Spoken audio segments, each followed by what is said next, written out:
Okey, jadi baik yang seterusnya kita akan belajar mengenai dengan isomer bagi alkana dan juga alkena. Okey, but first of all, saya nak awak semua tahu bahawa apa yang dikatakan dengan isomer sebenarnya. Okey, so apa yang dikatakan dengan isomer, saya nak awak tengok kat bawah ni. Okey, so apa yang dikatakan dengan isomer?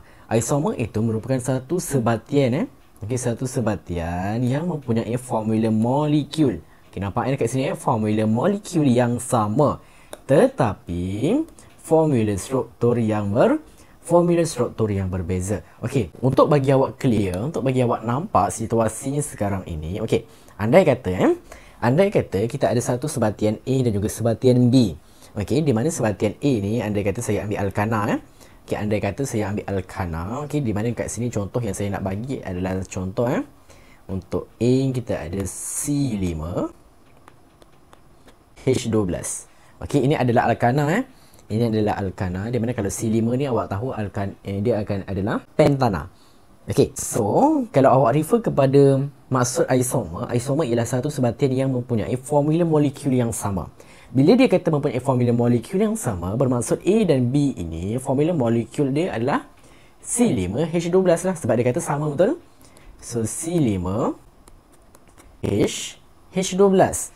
Okey, so awak tengok kat sini dari segi formula molekul, both A dan juga B adalah sama. Tapi dia mempunyai formula struktur yang berbeza. Okey, apa yang dikatakan dengan berbeza dekat sini? Okey, so kita tengok kat sini So, andai kata kita ambil untuk yang A dulu. Ini saya buat untuk contoh yang A So, contoh isomer dia akan jadi macam ni. Okey, ini saya lukis dulu. Okey, ini saya biarkan kosong Untuk yang ini, yang bahagian atas semua ni patutnya awak isi dengan H tau. Awak isi dengan hydrogen. Okey. Tapi kat sini saya biarkan kosong. So, kalau awak nak buat nota dan sebagainya, awak lengkapkan lah. Okey. Ini adalah formula structure untuk yang A. Kita tengok formula structure untuk yang B pula. Untuk yang B pula, apa formula structure dia? Okey, ini C. And then dia ada satu kat atas ni. Okay, sekejap sebelah sini saya buat balik sebab saya nak awak betul-betul nampak apa beza dia sebenarnya. Okey, ini apa yang dikatakan dengan isomer. Okey, sekejap ya. So C and ada satu kat bawah. Okey, so awak tengok So ini adalah isomer bagi alkana tau. Okey, ini adalah isomer bagi alkana. Okey, di mana kalau awak tengok dari segi formula molekul dia, untuk A dan juga untuk B dia mempunyai formula molekul yang sama. Ini apa dia? C5H12.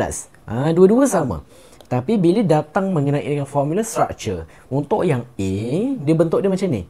Yang atas ni ada 4 karbon, ada 1 karbon yang tertinggal. Gitu dia. Tapi kalau untuk yang B pula, yang tengah-tengah ni ada 3. And then ada yang kat atas ni ada 1, bawah ni ada 1. So itulah yang dikatakan dengan isomer. Ini isomer merupakan apa? Isomer merupakan formula molekul satu sebatian satu sebatian yang mempunyai formula molekul yang sama, tetapi formula structure yang berbeza. Okey, so seterusnya kita nak tahu pula macam mana kaedah penamaan berdasarkan sistem yang dinamakan sebagai sistem IUPAC. Okey, so kalau awak belajar cara untuk kita nak menamakan isomer bagi alkana ataupun alkena ni sebenarnya ada beberapa langkah, ada beberapa step yang awak perlu tahu macam mana nak buat. Okey, untuk step yang pertama, ini saya simplifykan. Untuk step yang pertama, kita kena cari ayah. Kita kena cari ayah. Apa yang dikatakan dengan ayah ni sebenarnya? Ayah ni sebenarnya merujuk kepada bilangan karbon terpanjang. Okey, untuk bentuk yang lebih jelas, nanti saya akan tunjukkan untuk contoh nanti. Awak jangan risau. Okey, ini saya cuma nak explain sedikit sebanyak sahaja dari segi asas ataupun step-step dia. Okey, itu yang pertama. Dan yang kedua, awak kena cari anak. Okey, apa yang dikatakan dengan anak ni? Anak ni ada 2. Sama ada dia datang dalam bentuk karbon ataupun dia boleh datang dalam bentuk klorin, bromin dan juga iodin. Okey, di mana biasanya kalau macam anak ini karbonnya akan ada 1 karbon ataupun 2 karbon macam tu. And then yang awak tengok dekat bawah ni andai kata dalam kita punya bersamaan, sebatian ada klorin, ada bromin, ada iodin. Okey, bernamaan dia akan jadi kloro, bromo dan juga iodo. Okey, so kloro, bromo dan juga iodo ini dia adalah penamaan. Okey, sekiranya sebatian kita hadir salah satu hadir salah satu daripada 3 item ni. Okey. So itu yang kedua. Ingat yang first cari ayah, yang kedua cari anak, yang ketiga cari bilangan anak. Kena cari bilangan anak. Kalau bilangan anak 1, dia tak ada penamaan. Kalau bilangan anak 2, kita namakan dia sebagai D. Kalau 3, 3. Kalau 4, tetra. Okey. So ingat yang pertama cari ayah, cari anak, cari bilangan anak. Dan akhir sekali kita kena tahu alamat anak. Dia macam nak post barang. Okey, kena tahu alamat, kedudukan dekat mana, and then nama siapa. Macam tu lah. Okey. So yang keempat, awak kena tahu apa alamat anak dia. Okey. And then bila awak buat penamaan okay, tadi awak dah cari ke-4 item tadi. Awak dah cari ke-4, awak dah melalui undergo ke-4 step tadi. Okey. Awak dah cari anak, cari ayah, cari bilangan anak, cari alamat anak. Okey. So langkah yang seterusnya untuk awak nak susun dari segi penamaan. Bila awak dah dapat kesemua maklumat, and then awak nak susun berdasarkan sistem IUPAC, penamaan awak mestilah bermula dengan alamat, and then diikuti bilangan anak, and then nama anak itu, dan berakhir dengan ayah. So ini yang awak nampak warna kuning ni, ini adalah susunan yang perlu awak letak ataupun yang perlu awak ikut semasa penamaan bagi isomer untuk kedua-dua alkana dan juga alkena. Okey, so ini adalah sedikit sebanyaklah mengenai dengan step dia. Okey, so tanpa buang masa, saya nak terus pergi kepada contoh. Okey, so untuk contoh yang pertama, kita ada bentuk formula dia macam ni. Okey, sekejap Okey, awak ingat ini awak kena lengkapkan tau. Okey, sepatutnya dari segi formula struktur, awak kena lengkapkan, letak semua hidrogen apa semua bagai ni. Okey, tapi in this case, saya nak jimat, nak ringkas, saya buat macam ni je.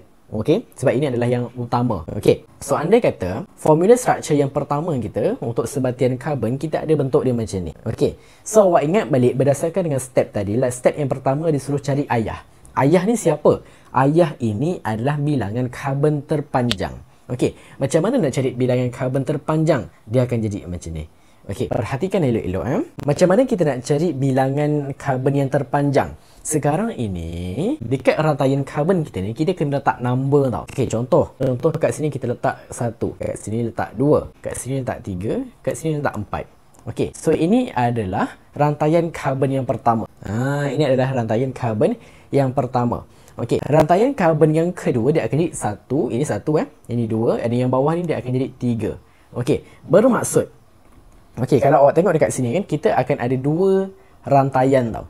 Okey, daripada 1 sampai 4 ni adalah rantaian yang pertama. And then yang seterusnya, yang ini, yang this one ni adalah rantaian yang kedua. Untuk nak identify, nak cari ayah, awak tahu dia kena cari rantaian karbon yang terpanjang. So saya tanya awak, di antara yang pertama ataupun rantaian yang kedua, mana satu yang lagi panjang? Yang pertama ada 4 karbon, yang kedua cuma ada 3 ni je.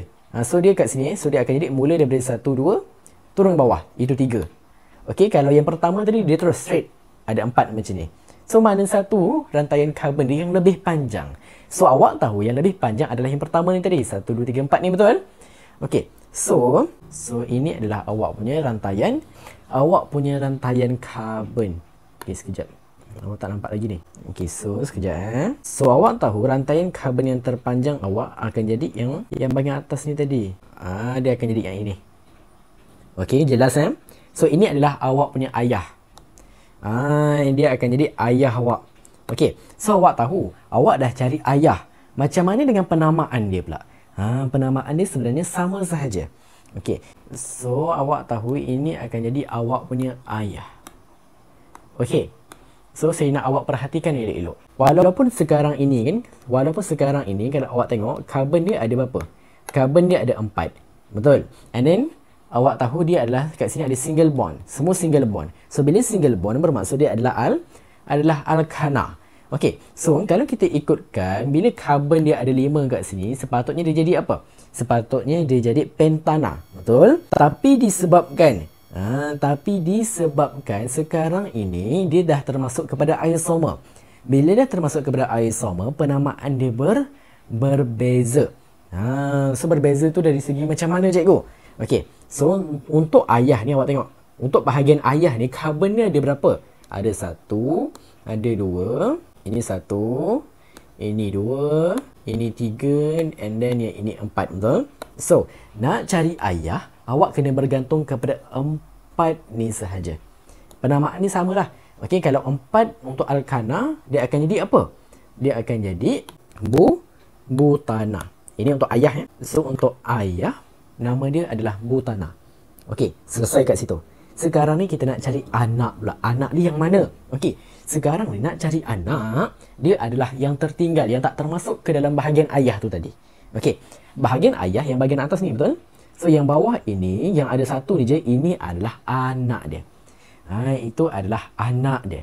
Nak bagi nama pada anak ni pula macam mana? Okey, so kat sini awak tahu ini adalah anak. Okey, dari segi nak bagi nama dia pula macam mana cikgu? Dari segi nak bagi nama tu pula untuk anak okey, karbon dia ada berapa? Karbon dia ada satu. So kalau berdasarkan akronim yang saya suruh awak hafal, untuk satu dia akan jadi MET. Betul? Dia akan jadi MET. So awak tulis dulu MET. Tak ada masalah. Tulis je MET. Okey, and then untuk isomer, bila awak nak cari nama bagi anak, dia akan berakhir dengan il. Dia akan berakhir dengan il, di mana dia akan jadi tambah il. Okey, so nama anak awak dia akan jadi metil. Kenapa metil cikgu? Sebab kat sini karbon dia ada satu je.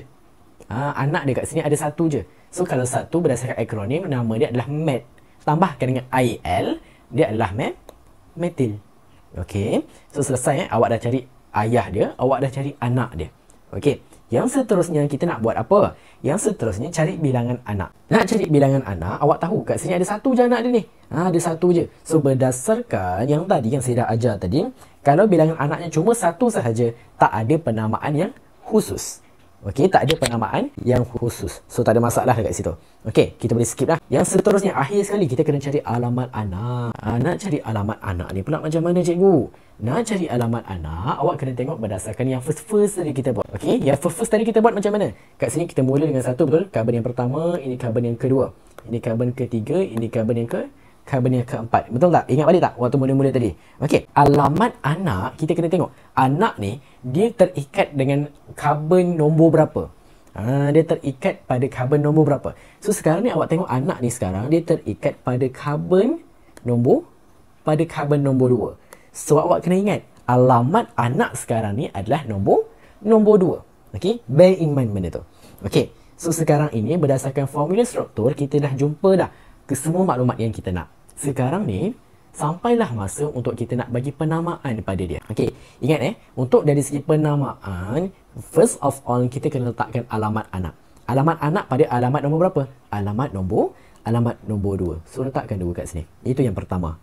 Okey, and then lepas kita dah letakkan alamat, kita kena nyatakan bilangan anak. Tapi dekat sini bilangan anak ada satu. So berdasarkan formula, berdasarkan sistem IUPAC, bila bilangan anak ada satu, tak ada penamaan yang khusus. So kat situ boleh skip. And then selepas daripada itu kita kena letak nama anak. Kita kena letak nama anak. So dalam sistem IUPAC dia ajar di antara nombor. Okey, bila kita nak letak nombor dan juga perkataan, kita kena letak dash. So awak dah letakkan dia punya alamat, and then awak nak letakkan nama anak dia. Anak tadi apa nama dia? Adalah anak dia metil. So tuliskan metil. Okey, selepas awak dah letak nama anak, kena letak nama siapa? Letak nama ayah. So ayah dia apa? Ayah kat sini nama dia Butana. So letakkanlah Butana kat sini. Okey, so dah lengkap lah. So inilah penamaan dia. Okey, so nama isomer yang pertama ni dia adalah 2-metil butana. 2-metil butana. Okey, so ini adalah cara dia macam mana kita nak buat. Okey, ini untuk contoh yang pertama.